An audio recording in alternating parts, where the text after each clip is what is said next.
Hallelujah, hallelujah. യേശുവേ ആരാധന. യേശുവേ ആരാധന.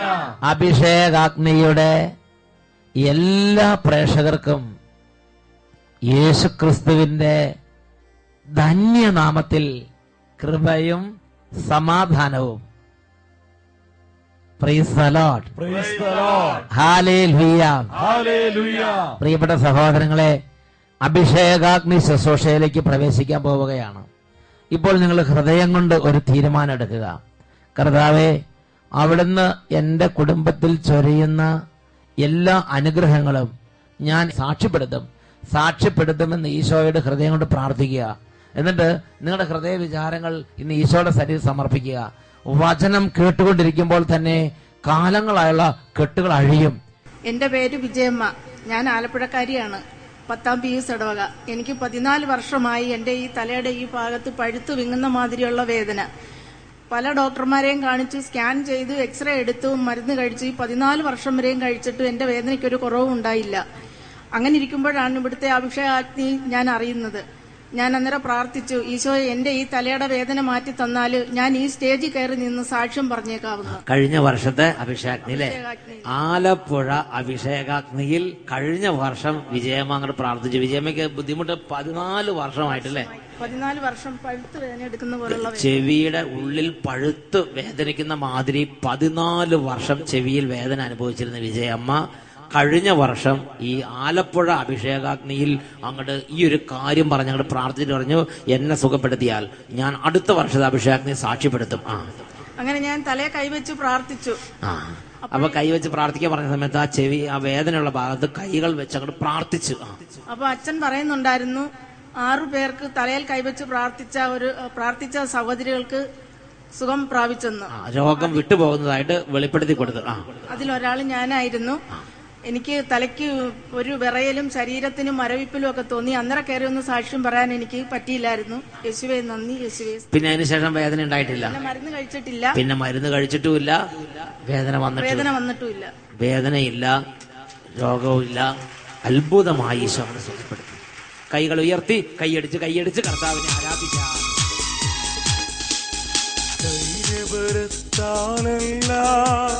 കരബലത്താലുമല്ല, എന്റെ ആത്മാവിനാലാണ്. സൈന്യബലത്താലല്ല, കരബലത്താലുമല്ല, എന്റെ ആത്മാവിനാലാണ്, എന്റെ ആത്മാവിനാലാണ്. Hallelujah, hallelujah. പ്രിയപ്പെട്ട സഹോദരങ്ങളെ, ഈ നിമിഷങ്ങളിൽ നമുക്ക് എഴുന്നേറ്റ് നിൽക്കാം. കുടുംബം മുഴുവനും കർത്താവിനെ ആരാധിക്കാൻ പോവുകയാണ്. വലിയൊരു അഗ്നി അഭിഷേകം കർത്താവ് ഈ സമൂഹത്തിലേക്ക് ചൊരിയട്ടെ. പാട്ട് പാടി ആരാധിക്കുകയാണ്. ഈ പാട്ടിന്റെ സമയത്ത് സമൂഹം മുഴുവൻ ചേർന്ന് ആരാധിക്കണം. വചനം മാത്രം കേട്ടാൽ മതി എന്ന് വിചാരിക്കരുത്. ഇതെല്ലാം അഭിഷേകത്തിന്റെ മേഖലകളാണ്. അഭിഷേകത്തിന്റെ ഓരോ വാതിലുകൾ തുറക്കുന്ന സമയമാണ്. നമുക്ക് പാട്ട് പാടി കർത്താവിനെ ആരാധിക്കാം. റിലാക്സ് ചെയ്ത് സന്തോഷിച്ച്. അഗ്നി അഭിഷേകാഗ്നി ചൊരിയുക ആത്മാവിനഗ്നി. അഗ്നി അഗ്നി അഭിഷേകാഗ്നി ചൊരിയുക ആത്മാവിനഗ്നി. യേശുവിൽ വളരാ തിന്മയെ ജയിക്കാൻ നിറയ്ക്കുക അഭിഷേകാഗ്നി. യേശുവിൽ വളരാ തിന്മയെ ജയിക്കാൻ നിറയ്ക്കുക അഭിഷേകാഗ്നി. കൈയടിച്ച് യേശുവിനാത്മാവേ, പരിശുദ്ധാത്മാവേ, യേശുവിനാത്മാവേ, പരിശുദ്ധാത്മാവേ, സ്വർഗീയ ശക്തിയാൽ നിറയ്ക്കൂ, വരദാന ഫലങ്ങൾ നൽകൂ.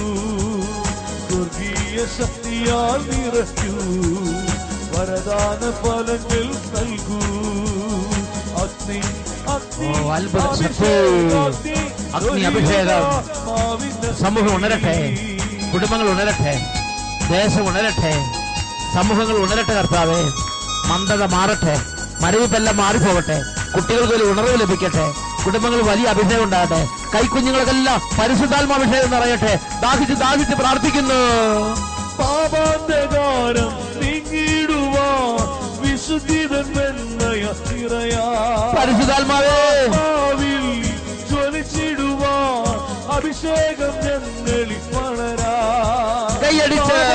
കാലം നീങ്ങിടുവാൻ വിശുദ്ധിതൻ വെണ്മയ നിറയാ ആത്മാവിൽ ജ്വലിച്ചിടുവാൻ അഭിഷേകം ഞങ്ങളിൽ പളരാ വീണ്ടും ചൊരിയുക ഈ നാളങ്ങൾ വീണ്ടും നൽകുക അടയാളങ്ങൾ വീണ്ടും ചൊരിയുക ഈ നാളങ്ങൾ വീണ്ടും നൽകുക അടയാളങ്ങൾ ഇന്നീ കൂട്ടായ്മയിൽ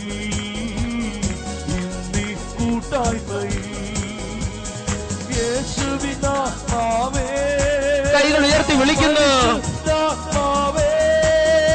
യേശുവിനാത്മാവേ പരിശുദ്ധാത്മാവേ യേശുവിനാത്മാവേ പരിശുദ്ധാത്മാവേ യേശുവിനാത്മാവേ പരിശുദ്ധാത്മാവേ സ്വർഗീയ ശക്തിയാൽ കൈയടിച്ച് വരദാന ഫലങ്ങൾ നൽകൂ സ്വർഗീയ ശക്തിയാൽ നിറയ്ക്കൂ വരദാന ഫലങ്ങൾ നൽകൂ കൈ ഉയർത്തി കൈയടിച്ച് സ്വർഗീയ ശക്തിയാൽ നിറയ്ക്കൂ പരിശുദ്ധാത്മാവേ വരദാന പരിശുദ്ധാത്മാവേ പരിശുദ്ധാത്മാവേ പരിശുദ്ധാത്മാവേ പരിശുദ്ധാത്മാവേ പരിശുദ്ധാത്മാവേ ഹല്ലേലൂയ ഹല്ലേലൂയ ഹല്ലേലൂയ ഹല്ലേലൂയ.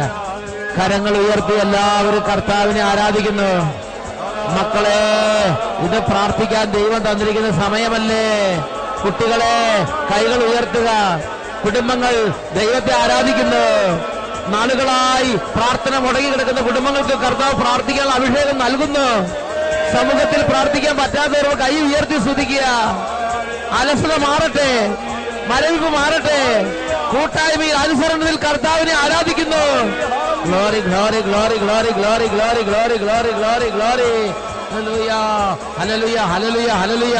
ഓ, നാവിന്റെ കെട്ടുകൾ അഴിയട്ടെ കർത്താവേ. വലിയ ദൈവാരാധന സ്തുതിപ്പ് നിറയട്ടെ. കൃപയുടെ അഭിഷേകം നിറയട്ടെ. ഉണർവിന്റെ ആത്മാവ് നിറയട്ടെ. ശക്തിയുടെ ആത്മാവ് നിറയട്ടെ. Glory glory glory glory glory glory. Hallelujah hallelujah hallelujah hallelujah. ആത്മാവേ ആത്മാവേ ആത്മാവേ പരിശുദ്ധാത്മാവേ ആരാധന ആരാധന ആരാധന ആരാധന ആരാധന ആരാധന. കൈകൾ ഉയർത്തി ഒരുമിച്ച് പരിശുദ്ധാത്മാവേ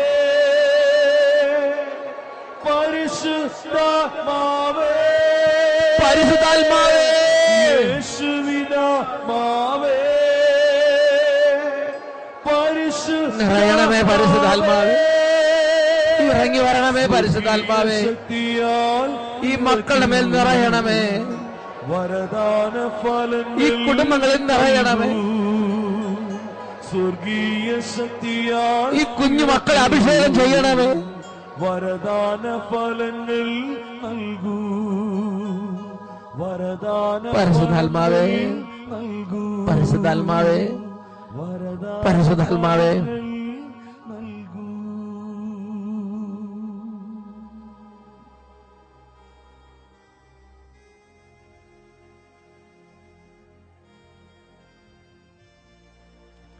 ഹല്ലേലൂയ ഹല്ലേലൂയ. യേശുവേ ആരാധന.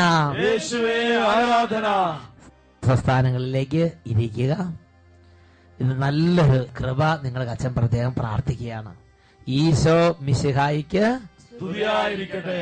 Praise the Lord. Praise the Lord. പ്രിയപ്പെട്ട സഹോദരങ്ങളെ, ഇന്ന് നാം ചിന്തിക്കുന്ന വിഷയമാണ് ദൈവത്തെക്കുറിച്ചുള്ള ഓർമ്മ. ദൈവത്തെക്കുറിച്ച് ഹൃദയത്തിൽ ഓർമ്മ കിട്ടിയാൽ ആ വ്യക്തി ഭാഗ്യവാനാണ്. ഒരുപാട് തകർച്ചകളുടെ പിന്നിൽ, നമ്മുടെ വീഴ്ചകളുടെ എല്ലാം പിന്നിൽ കിടക്കുന്ന ഒരു ഘടകം ദൈവത്തെക്കുറിച്ചുള്ള ഓർമ്മ നഷ്ടപ്പെട്ടു പോയി. തോബിത്തിന്റെ പുസ്തകത്തിൽ 1-ാം അധ്യായം 10 മുതൽ 12 വരെയുള്ള തിരുലിഖിതങ്ങൾ, നിനവേ നിവാസി ഒരുപാട് പേരെ ബന്ദികളായി നിനവയിലേക്ക് കൊണ്ടുവന്ന കൂട്ടത്തിൽ തോബിത്തിനെയും തടവുകാരനായി അവർ നിനവയിലേക്ക് കൊണ്ടുവന്നു. ആ ഒരു ബാക്ക്ഗ്രൗണ്ടിലാണ് വചനം എഴുതപ്പെട്ടിരിക്കുന്നത്. 10 മുതൽ 12 വരെയുള്ള തിരുലിഖിതങ്ങൾ. തടവുകാരനായി നിനവയിൽ എത്തിയപ്പോൾ എന്റെ സഹോദരന്മാരും ചാർച്ചക്കാരും വിജാതീയരുടെ ഭക്ഷണം കഴിച്ചു, എന്നാൽ ഞാൻ കഴിച്ചില്ല. കാരണം ദൈവത്തെക്കുറിച്ചുള്ള ഓർമ്മ എന്റെ മനസ്സിൽ നിറഞ്ഞു നിന്നിരുന്നു. എന്റെ സഹോദരന്മാരും ചാർച്ചക്കാരും അങ്ങനെ കൂടെ ഉണ്ടായിരുന്ന താങ്ങും തണൽ പോയത് എല്ലാവരും ദൈവത്തിന്റെ വഴികൾ വിട്ട് ചെന്ന സ്ഥലത്തെ സാഹചര്യവുമായി അഡ്ജസ്റ്റ് ചെയ്ത്, ദൈവഭയം വിട്ട്, ദൈവചിന്ത വിട്ട് ഒരു പുതിയ സ്ഥലത്ത് ചെന്നപ്പോൾ പിന്നെ വിശന്ന് പൊരിഞ്ഞിരിക്കുകയാണ്, ജീവൻ തന്നെ അപകടത്തിൽ. അപ്പോൾ പറഞ്ഞു, ആദ്യം അവനവന്റെ കാര്യം നോക്കിയിട്ട് പിന്നെ ദൈവത്തിന്റെ കാര്യം. താൻ ചെത്ത് മീൻ പിടിച്ചിട്ട് കാര്യമൊന്നുമില്ല, ആദ്യം നമ്മുടെ കാര്യം. അതെല്ലാം കഴിഞ്ഞ് നമ്മൾ ജീവിച്ചിട്ടുമല്ല ദൈവത്തിന്റെ കാര്യം. അങ്ങനെയുള്ള പുച്ഛവാക്കുകളൊക്കെ അല്ലെങ്കിൽ പുച്ഛഭാവങ്ങളൊക്കെ ഒരുപക്ഷെ അവരുടെ മനസ്സിൽ വന്നു കാണുമായിരിക്കാം. പ്രിയപ്പെട്ട സഹോദരങ്ങളെ, സഹോദരന്മാര് എല്ലാവരും ഒരു ക്രിട്ടിക്കൽ സ്റ്റേജില് അവർ ചെന്ന നാട്ടിലെ പോലെ ജീവിക്കാൻ തുടങ്ങും. അവിടുത്തെ സാഹചര്യത്തിനനുസരിച്ച് ജീവിതത്തെ അഡാപ്റ്റ് ചെയ്യാൻ ശ്രമിക്കുകയാണ്. ചേരെ തിന്നുന്ന നാട്ടിൽ ചെല്ലുമ്പോൾ അതിന് നടുമുറി തന്നെ തിന്നെന്ന് പറഞ്ഞ മാതിരി അവരുടെ ഇന്ന് വരെയുള്ള പാരമ്പര്യം മറന്നു, ഇന്ന് വരെയുള്ള ദൈവത്തിന്റെ പരിശീലനങ്ങൾ മറന്നു. ദൈവവചനം അവര് അന്ന് പിന്നെ വിലയുള്ളതായി ചിന്തിക്കാൻ അവർക്ക് പറ്റിയില്ല. എന്നാൽ ദൈവത്തിന്റെ ഓർമ്മ മനസ്സിൽ നിറഞ്ഞു നിന്നിരുന്ന തോബിത്ത് പറയാണ്, ഞാൻ മാത്രം കഴിച്ചില്ല. കാരണം വിശപ്പില്ലാഞ്ഞിട്ടല്ല, പച്ചയായ ഒരു ശരീരം അദ്ദേഹത്തിനുണ്ടായിരുന്നു. എന്നാൽ അതിനുള്ളിൽ പച്ചകടാത്ത ഓർമ്മകൾ, ദൈവത്തിന്റെ പച്ചകടാത്ത ഓർമ്മകൾ ഹൃദയത്തിൽ സൂക്ഷിച്ചിരുന്ന തോബിത്ത് പറയാണ്, കാരണം ദൈവത്തെ കുറിച്ചുള്ള ഓർമ്മ എന്റെ മനസ്സിൽ നിറഞ്ഞു നിന്നിരുന്നു. പ്രിയപ്പെട്ട ദൈവമക്കളെ, ഇത് കേട്ടുകൊണ്ടിരിക്കുന്ന കുട്ടികളെ, യുവതി യുവാക്കന്മാരെ, കുടുംബങ്ങളെ, സമർപ്പിത സമൂഹങ്ങളെ, ഇന്ന് കർത്താവിനോട് എളിമപ്പെട്ട് പ്രാർത്ഥിക്കണം. ദൈവമേ, അങ്ങയെക്കുറിച്ചുള്ള ഓർമ്മ പച്ചകടാതെ സൂക്ഷിക്കാൻ, ജീവിതത്തിൽ ഒരിക്കൽ പോലും പാളിപ്പോകാതിരിക്കാൻ ഒരു കൃപ എനിക്ക് തരണമേ എന്ന് പറഞ്ഞ് പ്രാർത്ഥിക്കണം. വിശുദ്ധ ലിഖിതങ്ങൾ നോക്കിയാൽ ഇതുപോലുള്ള ധാരാളം ജീവിതങ്ങളെ നമ്മുടെ കർത്താവ് ബൈബിളിൽ നമുക്ക് മാതൃകകളായി നൽകിയിട്ടുണ്ട്. അതിൽ തെളിഞ്ഞു നിൽക്കുന്ന ഒരു കഥാപാത്രമാണ് അബ്രാഹം. അബ്രാഹത്തിന്റെ ജീവിതത്തിൽ ദൈവവുമായി ഇടപെട്ട് കുറച്ച് നാളുകൾ അബ്രാഹം നല്ല വിധത്തിൽ നടന്നു. പൊടുന്നനെ ഇതാ ഒരു പ്രശ്നം അവിടെ ഉദിക്കുകയാണ്. ദൈവം അബ്രാഹത്തോട് പറഞ്ഞു, അബ്രാഹമേ, നിന്റെ മകൻ ഇസഹാക്കിനെ എനിക്ക് ബലി കഴിക്കുക. കൂടുതൽ ആർക്കും മനസ്സിലാകുന്ന ഒരു കാര്യമല്ല അത്. ദൈവം തന്നെ കൊടുത്ത മകനാണ്. എന്നാൽ അബ്രാഹാം അതൊന്നും ചിന്തിക്കുന്നില്ല. ദൈവം എന്തു പറഞ്ഞോ അതനുസരിക്കുന്നൊരു ഹൃദയം. ഇതായി അബ്രാഹാം ഇസഹാക്കിനെ കൊണ്ടുപോയി നടന്ന് മോറിയ മലമുകളിൽ വിറകടുക്കി അതിന്റെ മുകളിൽ ബലിക്ക് വേണ്ടി കിടത്തിയിരിക്കുകയാണ്. ഇതാ വാള് വരുന്നു. ആ ഇസഹാക്കിന് ഒരു ബലിമൃഗത്തെ പോലെ വെട്ടിമുറിക്കാനായിട്ട് അബ്രാഹത്തിന്റെ മനസ്സിൽ 1000 തവണ നിശ്ചയിച്ചിട്ടുണ്ട്. അങ്ങനെ ആഞ്ഞു വെട്ടാൻ പോവുകയാണ്. ആ സമയത്താണ് ദൈവം ഇടപെടുന്നത്. പ്രിയപ്പെട്ട സഹോദരങ്ങളെ, ഞാൻ പലപ്പോഴും ഇന്ന് ചിന്തിച്ചിട്ടുണ്ട്, എന്തുകൊണ്ട് അബ്രാഹത്തിന് ഇതിങ്ങനെ ചെയ്യാൻ സാധിച്ചു? അബ്രാഹത്തിന് അങ്ങനെ ചെയ്യാൻ സാധിച്ചിട്ട് ഒറ്റ കാരണം, ദൈവത്തെക്കുറിച്ചുള്ള ഓർമ്മയാണ്, ദൈവത്തെക്കുറിച്ചുള്ള വിചാരമാ. സ്വന്തം മകനെ പോലും വേണ്ടാന്ന് വെക്കാൻ, അല്ലെങ്കിൽ സ്വന്തം മകനെ പോലും ബലി ചെയ്യാൻ ആ മനസ്സിനെ ശക്തിപ്പെടുത്തിയത്. ഇത് സാധാരണ രീതിയല്ല, ഒരു വചനം അനുസരിക്കുന്ന പോലെ അല്ല ഇത്. നുണ പറയരുത്, മോഷ്ടിക്കരുത്, വ്യഭിചാരം ചെയ്യരുത്, അങ്ങനെ ഒരു വചനം അനുസരിക്കുന്ന പോലെ അല്ല ഇത്. എന്നിട്ടും അബ്രാഹാം അതിന് തുനിഞ്ഞ് ദൈവത്തെക്കുറിച്ചുള്ള വിചാരം, ദൈവത്തെക്കുറിച്ചുള്ള ഓർമ്മ. പ്രിയപ്പെട്ട സഹോദരങ്ങളെ, ബൈബിളിൽ നമ്മൾ കാണുന്ന മറ്റൊരു കഥാപാത്രമാണ് ഇസഹാക്ക്. യാക്കോബ് എല്ലാം മികവുറ്റ ദൈവത്തിന്റെ വിശ്വസ്തർ തന്നെയായിരുന്നു. എന്നാൽ എടുത്തു പറയുന്ന ഒരു കഥാപാത്രമാണ് പൂർവ്വപിതാവായ ജോസഫ്. ജോസഫ് ചെറുപ്പം തൊട്ടേ ദൈവത്തോട് ഇടപെട്ട് വളർന്നു വരികയാണ്. ചെറിയ ചെറിയ പ്രശ്നങ്ങൾ ഉണ്ടായപ്പോഴെല്ലാം അവൻ പരീക്ഷണത്തിൽ ജയിച്ചു. എന്നാൽ അവന്റെ ജീവിതത്തിൽ വളരെ കഠിന പ്രശ്നമുണ്ടായി. ഒരു ദിവസം അവൻ കാരാഗൃഹത്തിൽ അടയ്ക്കപ്പെടുന്ന ഒരു സാഹചര്യമുണ്ട്. എന്താ, പൊത്തിഫറിന്റെ ഭാര്യയുമായി പാപത്തിന് വേണ്ടി നിർബന്ധിക്കപ്പെട്ടപ്പോൾ അവന്റെ ഹൃദയത്തിൽ ദൈവത്തിന്റെ ഓർമ്മ ജ്വലിച്ചു. അവൻ പറഞ്ഞു, എന്റെ ദൈവത്തിന് മുമ്പിൽ ഞാൻ എങ്ങനെ പാപം ചെയ്യും? അതിന്റെ പരിണതഫലം അവൻ അറിയാമായിരുന്നു. അവൻ തടവിലാക്കപ്പെട്ടു, അവൻ കാരാഗൃഹത്തിൽ അടയ്ക്കപ്പെട്ടു. നീണ്ട 13 വർഷങ്ങൾ അവൻ ആ ഇരുട്ടുമുറിയിൽ സൂര്യവെളിച്ചം കാണാതെ ആ കൂരിട്ടത്ത് ആ തടവറയിൽ, ആ തടവറ കിണറിൽ അവൻ നീണ്ട 13 വർഷങ്ങൾ ആരോരും ഇല്ലാതെ, ഇനി ഒരിക്കൽ പോലും പുറലോകം കാണുമെന്ന് വിചാരം പോലും ഇല്ലാതെ ആ തടവറയ്ക്കുള്ളിൽ അവൻ കഴിഞ്ഞു. സങ്കീർത്തന പുസ്തകം ഈ ഒരു അവസ്ഥയെക്കുറിച്ച് വിവരിക്കുന്നത് വായിക്കുന്നുണ്ട്. 105-ാം സങ്കീർത്തനത്തിൽ 18-ഉം 19-ഉം തിരുലിഖിതങ്ങൾ. അവിടെ നമ്മൾ വായിക്കുന്ന എങ്ങനെയാണ്?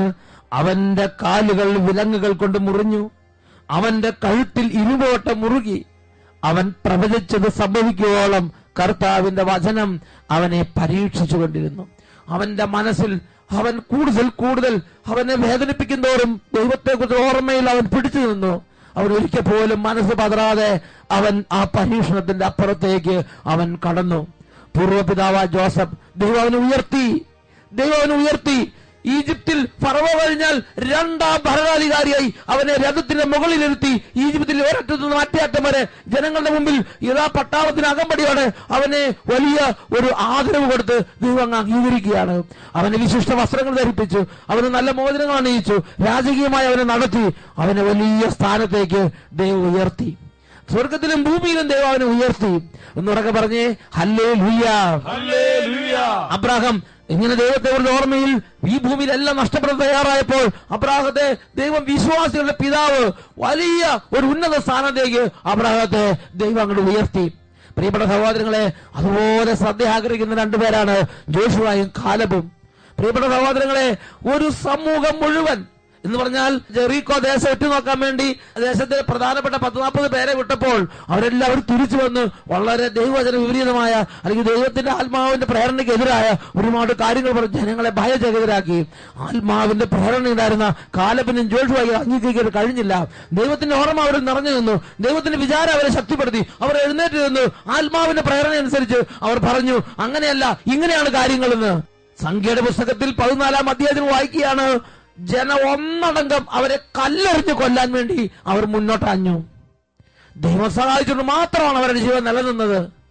പ്രിയപ്പെട്ട സഹോദരങ്ങളെ, ദൈവം അവരെ അനുഗ്രഹിച്ചു ഉയർത്തി.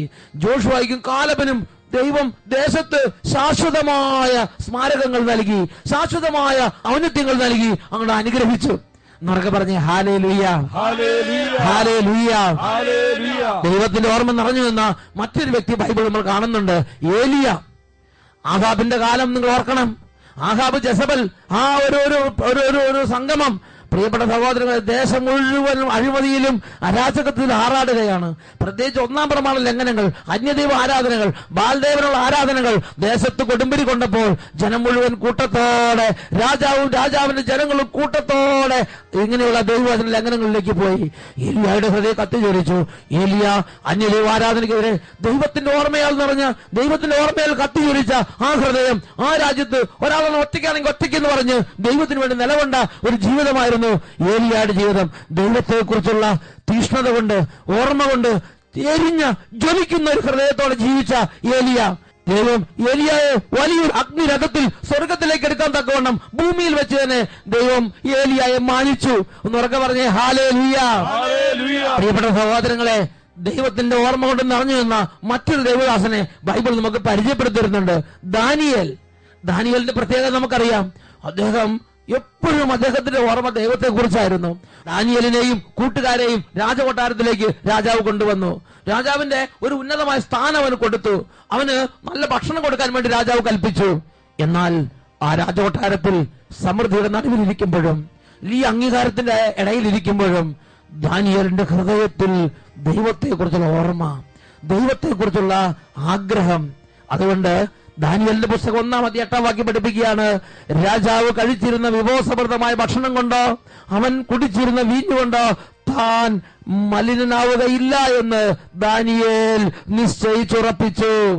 പ്രിയപ്പെട്ട സഹോദരങ്ങളെ, പിന്നീട് അങ്ങോട്ടുള്ള ഓരോ രംഗത്തും അവനെ അഗ്നിക്കുള്ളിൽ എറിയുന്ന രംഗത്തൊക്കെ വന്നപ്പോ അപ്പോഴെല്ലാം ദാനിയേൽ ദൈവത്തെക്കുറിച്ച് ഓർമ്മ കൊണ്ട് ഒരു ക്ഷണം പോലും ദൈവത്തിന്റെ വഴികളിൽ നിന്ന് ഇടം വലം വ്യതിചലിക്കാൻ അവൻ കൂട്ടാക്കിയില്ല. അവൻ അഗ്നികുണ്ഡത്തിൽ എറിഞ്ഞപ്പോൾ ആ അഗ്നികുണ്ഡത്തിന് നടുവിൽ ദൈവം ഇറങ്ങി വന്ന് സംരക്ഷിക്കുന്ന രംഗം ദാനിയേൽ പ്രവാചകൻ നമുക്ക് കാണുകയാണ്. പ്രിയപ്പെട്ട സഹോദരങ്ങളെ, ദാനിയേൽ പ്രവാചക ഗ്രന്ഥത്തിൽ ഉടനീളം നമ്മൾ കാണുന്നൊരു സംഗതിയുണ്ട്. ദാനിയേലിന്റെ ഓരോ ഞെരുക്കത്തിലും ദൈവത്തെക്കുറിച്ച് ഓർക്കുന്ന ദാനിയേൽ, ദൈവം ഓർമ്മിക്കുന്ന ദാനിയേൽ, ദൈവം ഓർമ്മിച്ച് അടുകി വന്നെന്ന് ദാനിയേലിന് വേണ്ടി പ്രകടമായി ലോകത്തിൽ തന്റെ സാന്നിധ്യം കൊണ്ട് സംരക്ഷിക്കുന്നത് വെളിപ്പെടുത്തി കൊടുത്ത ദൈവത്തിന്റെ ഇടപെടലുകൾ ദാനിയേലിന്റെ പുസ്തകങ്ങളിൽ നിറഞ്ഞു നിൽക്കുകയാണ്. പ്രിയപ്പെട്ട സഹോദരങ്ങളെ, ഇങ്ങനെ ബൈബിളിൽ ഉടനീളം ഒരുപാട് ജീവിതങ്ങളെ നമ്മുടെ മുമ്പിൽ മാതൃകയായി എടുത്തു വെച്ചിരിക്കുകയാണ്.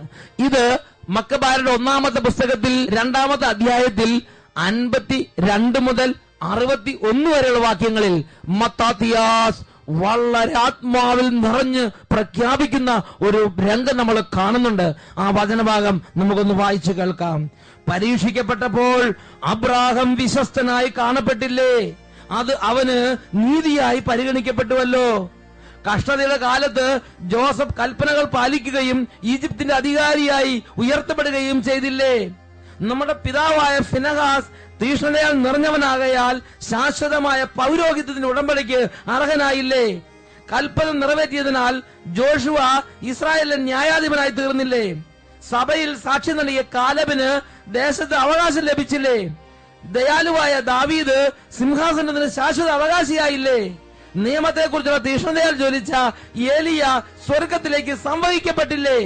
ഹനനിയായും അസറിയായും മിഷായേലും വിശ്വാസ നിമിത്തം അഗ്നിയിൽ നിന്ന് രക്ഷപ്പെട്ടത് ഓർമ്മിക്കുന്നില്ലേ. ദാനിയേൽ തന്റെ നിഷ്കളങ്കതയാൽ സിംഹവക്ത്രത്തിൽ നിന്ന് രക്ഷ നേടിയത് മറന്നുപോയോ? പ്രിയപ്പെട്ട സഹോദരങ്ങളെ, ഈ നിമിഷങ്ങളിൽ എഴുന്നേറ്റ് നിൽക്കാം. നിങ്ങൾ പോകുന്ന കോളേജുകളിൽ, നിങ്ങൾ പോകുന്ന സ്കൂളുകളിൽ, നിങ്ങൾ ഓഫീസിൽ ചെല്ലുമ്പോൾ, നിങ്ങൾ മേലധികാരി ഇടപെടുമ്പോൾ, നിങ്ങളൊരു ടീമായ ഒരു കമ്പനി പ്രവർത്തിക്കുമ്പോൾ, ദൈവമായ കർത്താവിന്റെ വചനം ലംഘിക്കാൻ 1000 വേദികളിൽ സാത്താൻ നമ്മെ നിർബന്ധിക്കും. ആ സമയത്ത് ദൈവത്തെക്കുറിച്ചുള്ള ഓർമ്മ ഹൃദയത്തെ സൂക്ഷിച്ച് ദൈവത്തോട് പ്രാർത്ഥിക്കുന്ന, ദൈവമേ പാപത്തിൽ വീഴാതിരിക്കാൻ അങ്ങയെക്കുറിച്ച് ഓർമ്മ ഉണ്ടെന്ന് ജ്വലിപ്പിക്കണമേ. അവിടെ യേശുവിന് സാക്ഷ്യം നൽകാൻ, അവിടെ വചനത്തിന് സാക്ഷ്യം നൽകാൻ, അവിടെ സത്യത്തിന് സാക്ഷ്യം നൽകാൻ ഈ നിമിഷം ആത്മാവ് നിങ്ങളെ സഹായിക്കട്ടെ. സത്യത്തിന്റെ ആത്മാവ് നിങ്ങൾ അഭിഷേകം ചെയ്യട്ടെ. 2 കരങ്ങളും നന്നായിട്ട് ഉയർത്തുക. യേശുവിന്റെ ആത്മാവ് നിറയട്ടെ, വിശ്വാസത്തിന്റെ ആത്മാവ് നിറയട്ടെ, വിശുദ്ധിന്റെ ആത്മാവ് നിറയട്ടെ, സാക്ഷ്യത്തിന്റെ ആത്മാവ് നിറയട്ടെ. കരങ്ങൾ ഉയർത്തി സ്തുതിക്കുന്നു. Hallelujah, hallelujah, hallelujah. ഓ സാക്ഷ്യത്തിന്റെ ആത്മാവേ, ഓ വിശുദ്ധിയുടെ ആത്മാവേ, ഈ യേശുവിന്റെ ആത്മാവേ, കരങ്ങൾ ഉയർത്തി ഇറങ്ങി വിളിക്കുന്നു. ഒരു കൈ ഉയർത്തി വിളിക്കുന്നു. അത്യുന്നതന്റെ ആത്മാവേ, നിറയണമേ, ശക്തിയാ നിറയ്ക്കൂ, നിറയ്ക്കണമേ കർത്താവേ. ഫലങ്ങൾ നൽകൂ പരിശുദ്ധാത്മാവേ, ശക്തിയാ നിറയ്ക്കൂ, സാക്ഷ്യത്തിന്റെ ആത്മാവേ, വരദാന ഫലങ്ങൾ നൽകൂ, വിശുദ്ധിയുടെ ആത്മാവേ, വരദാന ഫലങ്ങൾ നൽകൂ. ഇപ്പോൾ സ്പർശിക്കണമേ. Hallelujah, hallelujah, hallelujah, hallelujah, hallelujah, hallelujah, hallelujah, hallelujah. ദുർബലർ ശക്തി പ്രാപിക്കട്ടെ, ക്ഷീണിതർ ബലം പ്രാപിക്കട്ടെ, തളർന്ന ആത്മാക്കൾ ഉണരട്ടെ കർത്താവേ. സത്യത്തിന് സാക്ഷ്യം വഹിക്കാൻ, യേശുവിന്റെ അനുയായിയാണെന്ന് പറയാൻ, ഞാനൊരു ക്രിസ്ത്യാനിയെന്ന് പറയാൻ, വിശ്വാസത്തിന്റെ മനുഷ്യനാണെന്ന് പറയാൻ, ഞാനിത് ചെയ്യുകയില്ലെന്ന് പറയാൻ, എനിക്കിത് അനുവദിച്ചിട്ടില്ല എന്ന് പറയാൻ ഓരോ ആത്മാവിനെ ഉണർത്തണമേ. നേർവഴിക്ക് നടക്കാൻ അനുഗ്രഹിക്കണമേ. പാപത്തിന് ലാഭം വേണ്ടെന്നതൊക്കെ അനുഗ്രഹിക്കണമേ. പാപത്തിന് സന്തോഷം വേണ്ടെന്നതൊക്കെ അനുവദിക്കണമേ. ഇപ്പോൾ അങ്ങയുടെ ആത്മാവിന് ഒരു പ്രത്യേക സ്പർശനം നൽകണമേ. Hallelujah, hallelujah, hallelujah, hallelujah. സ്പർശിക്കണമേ കർത്താവേ, സ്പർശിക്കണമേ കർത്താവേ. Hallelujah, hallelujah. യേശുവേ ആരാധന, ആരാധന, യേശുവേ ആരാധന, യേശുവേ ആരാധന, യേശുവേ സ്തോത്രം, യേശുവേ നന്ദി.